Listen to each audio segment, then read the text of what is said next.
നിരത്തി എടുക്കും. മിന്നാന്ന് ഞാൻ കഴിഞ്ഞിട്ട് വന്നു, ഞാൻ 10-15 സീന് രാവിലെ 15 ഡ്രസ്സ് വേണം അല്ലേ? വേണം. ചിലത് കണ്ടിന്യൂറ്റി വരും, അവിടെ പോയി അവിടെ പോയി അവിടെ പോയി എന്ന് പറഞ്ഞിട്ട് അങ്ങനെ വരും.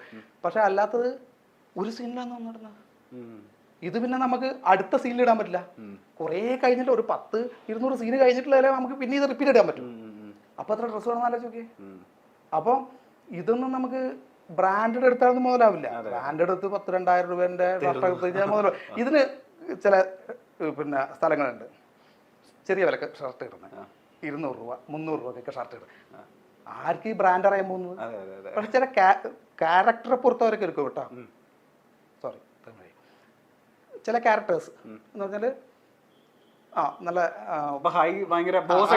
അതെ ബോസൊക്കെ ആകുമ്പോൾ കോട്ട് വേണം. ബോസ് ആയ സമയത്ത് എന്താ പ്രശ്നം അറിയോ? എനിക്ക് ഒരു ദിവസത്തെ വർക്കേ ഉള്ളൂ. എന്ന് വെച്ചാൽ ഞാൻ പോകുമ്പോൾ എൻ്റെ അവിടെ കോളേജിൽ, ഹീര കോളേജിൽ ഇത് വേണം, ഓഫീസ് റൂം 15,000 രൂപ അവിടെ വാടക, എനിക്ക് കോട്ട്, ഇതൊക്കെ കോട്ട് ഇങ്ങനത്തെ സാധനങ്ങളൊക്കെ കമ്പനിയാണ് പ്രൊവൈഡ് ചെയ്യുന്നത് കേട്ടോ. ഈ ഡോക്ടർ ഡ്രസ്സ് അങ്ങനെയൊക്കെ ഉള്ളത് കമ്പനിയാണ് പ്രൊവൈഡ് ചെയ്യുന്നത്. അപ്പോൾ ഇവർ കോട്ട് വാടക എടുക്കണം, എൻ്റെ കാരവാൻ വേണം, അല്ലെങ്കിൽ വലിയ ഫോർച്യൂണർ അല്ലെങ്കിൽ ബെൻസ് അങ്ങനത്തെ വണ്ടികൾ വേണം. അപ്പോൾ ഈ ഒരു ദിവസം കൊണ്ട് ഇവരെന്ത് ചെയ്യും? എൻ്റെ സീൻസ് മൊത്തം എടുത്ത് തീർക്കും. അല്ലെങ്കിൽ എക്സ്പെൻസ് കൂടും. അതുകൊണ്ടാണ് ഞാൻ ജോയ്സ് സാറോടൊക്കെ പറഞ്ഞ്, എനിക്ക് എന്ന് വെച്ചാൽ ഞാൻ ഇവിടുന്ന് ഇൻസ്ട്രക്ഷൻ കൊടുക്കും, നിങ്ങൾ അങ്ങനെ പോയി അങ്ങനെ ചെയ്യണം ഇങ്ങനെ ചെയ്യണം എന്നൊക്കെ പറഞ്ഞിട്ട് ചെയ്യും. അവസാനം എൻ്റെ ഗുണ്ടക്ക് 14 ദിവസത്തെ വർക്കും എനിക്ക് ഒരു ദിവസം. ഞാൻ ജോയ്സ് സാറോട് ചോദിച്ചു, പറഞ്ഞു ഞാൻ സാറേ എനിക്ക് ഗുണ്ടയാക്കി തരാം പറഞ്ഞ്. ആന്നേ ചേട്ടാ, ഒരു ഫ്രണ്ടിനെ വിളിച്ചിട്ട് നമുക്ക് 2 വാക്ക് ചേട്ടനെ പറ്റി ആരോട് ചോദിക്കാൻ പറഞ്ഞാൽ ചേട്ടൻ ആരുടെ പേര് പറയും?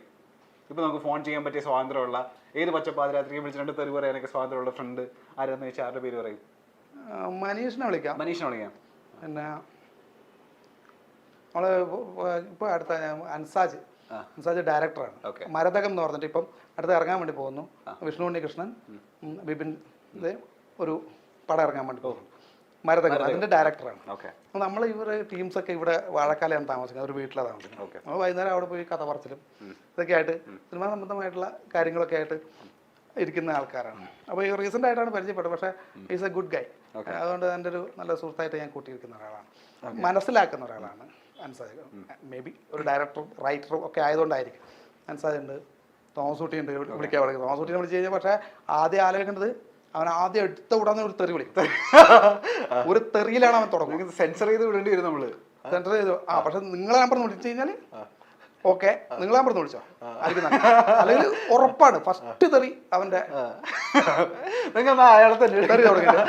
മനീഷ എടാ, ഞാനിവിടെ ഒരു തെറി വിളിക്കല്ലേ, ഞാനിവിടെ ഒരു ഇന്റർവ്യൂലാണേ.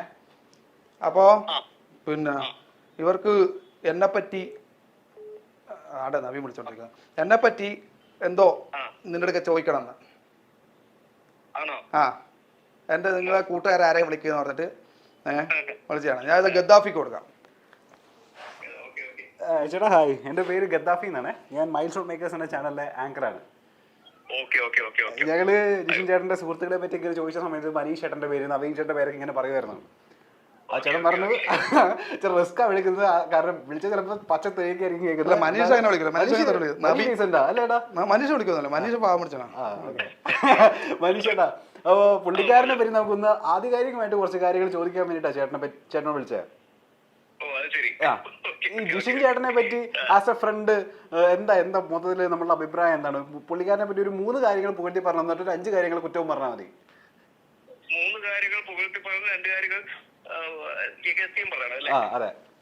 അല്ല, നെഗറ്റീവ് ഒന്നും പറയാൻ കാണില്ല, നെഗറ്റീവേ ഉള്ളൂ. എന്ത്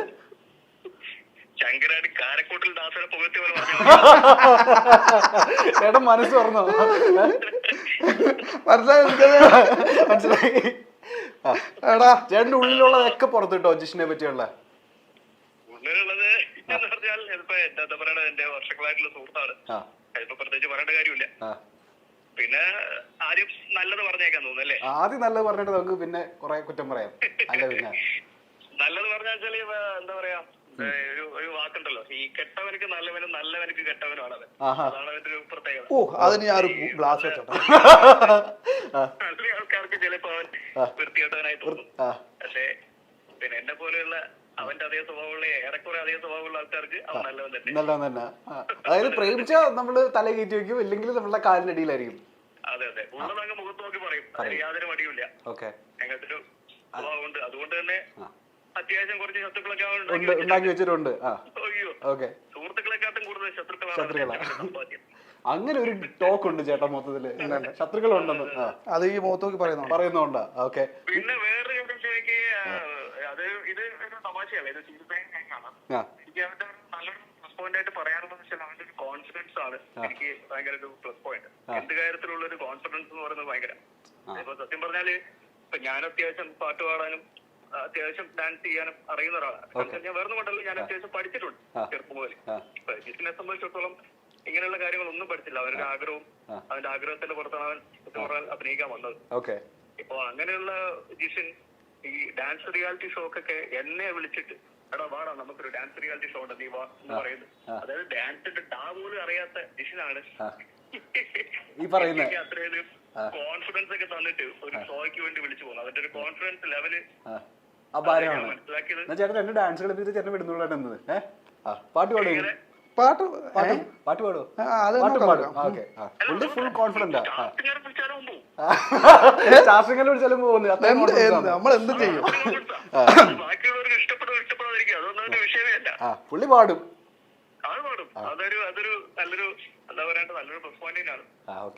പിന്നെ ഇപ്പൊ നേരത്തെ പറഞ്ഞ പോലെ തന്നെയാണ്, കാരണം ആത്മാർത്ഥമായിട്ട് അവന്റെ കൂടെ ജെന്യൂനായിട്ട് നിൽക്കുന്നവരോട് അവൻ വളരെ ഇനി എന്താ പോരായ്മകൾ എന്താ പുള്ളിക്കാരൻ മാറ്റേണ്ട എന്തെങ്കിലും കുറ്റം പറഞ്ഞ ആസ് എ ഫ്രണ്ട്?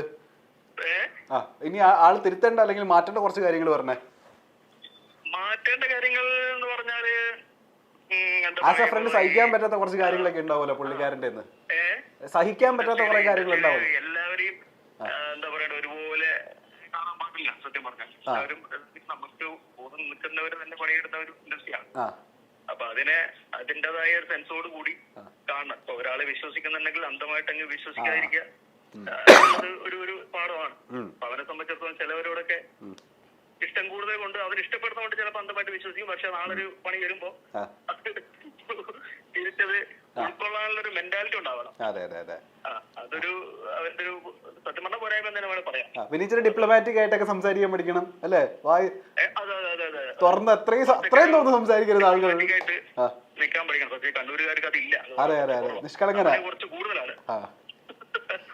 ഞാൻ സത്യം പറഞ്ഞ കുറെ വർഷങ്ങളായിട്ട് ഞാൻ തുടക്കത്തിലൊക്കെ ഇവരെ പോലെയാണ്. പക്ഷെ എന്താ പറയുക പെട്ടെന്നൊരു ഷോർട്ട് ടെമ്പേർഡൊന്നുമല്ലേ ഞാൻ. പക്ഷെ ഞാൻ ഇതുപോലെ തന്നെയാണ്. ഇപ്പൊ കൂടെ നിൽക്കുന്നവരെ ഭയങ്കരമായിട്ട് വിശ്വസിക്കുകയും അല്ലെങ്കിൽ പറഞ്ഞ പോലെ അത്രയധികം ക്ലോസ് ആക്കി നടക്കാനൊക്കെ ഉള്ള ആളാണ്. ഇതിന്റെ കുറെ കഴിഞ്ഞപ്പോ ഞാനും എന്റേതായ രീതിയിൽ ഞാനും മനസ്സിലാക്കി ഇങ്ങനെ നമ്മളൊരു ആത്മാർത്ഥ കാണിക്കുന്നതിൽ കാര്യമില്ല. കാരണം തിരിച്ച് അവിടുന്ന് കിട്ടുന്നതിൽ പിന്നെ അതിന്റെ കാര്യമില്ല.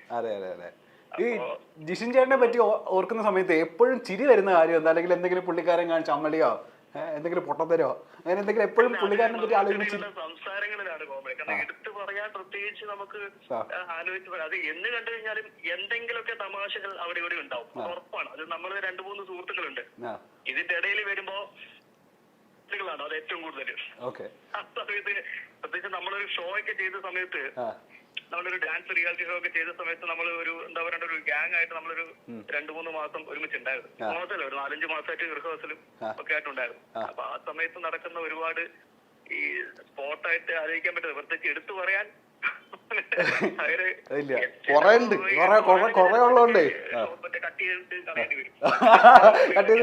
സെൻസർ ചെയ്യേണ്ടി വരും നമ്മള്. അത് സെൻസർ ചെയ്ത് പറയേണ്ടി വരും. അപ്പൊ അതുകൊണ്ട് കുഴപ്പമില്ല. എല്ലാം കൂടെ നല്ല ഫ്രണ്ടാ, നമ്മളെ കൂടെ നിന്നോളൂ എപ്പോഴും കട്ടക്ക്. എന്തായാലും ചേട്ടാ സന്തോഷം കേട്ടാ. അതായത് നമ്മള് സീരിയലായി കാണുന്നുണ്ട് നിങ്ങളുടെ ഈ പറഞ്ഞ പോലെ ചേട്ടനെ പോലെ തന്നെ പുള്ളി തുടക്കം വന്നപ്പോഴും ഇതുപോലെയൊക്കെ തന്നെ ആയിരിക്കും. ഇപ്പോഴും ഏതാണ്ട് വലിയ പിന്നെ വരത പറയായിരുന്നു അവള് പിന്നെ LKG പഠിക്കുമ്പോ മുതൽ കാണാൻ തുടങ്ങി. അന്ന് ഇതുപോലെ തന്നെ മനീഷ് ചേട്ടാ നിങ്ങളെ ഞാൻ സ്കൂളിൽ പഠിക്കുമ്പോ മുതൽ കാണുന്നല്ലേ എന്ന് പറഞ്ഞിട്ട് അല്ലേ LKG പഠിക്കുമ്പോ മുതൽ സ്ഥിരം പറയാന്ന് വെച്ചാൽ എന്നെ എപ്പ കണ്ടു കഴിഞ്ഞാൽ ഞാൻ നഴ്സറി പോകുമ്പോ തൊട്ട് തന്നെ പറഞ്ഞിട്ടാണ് എന്നെ കളിയാക്കല്.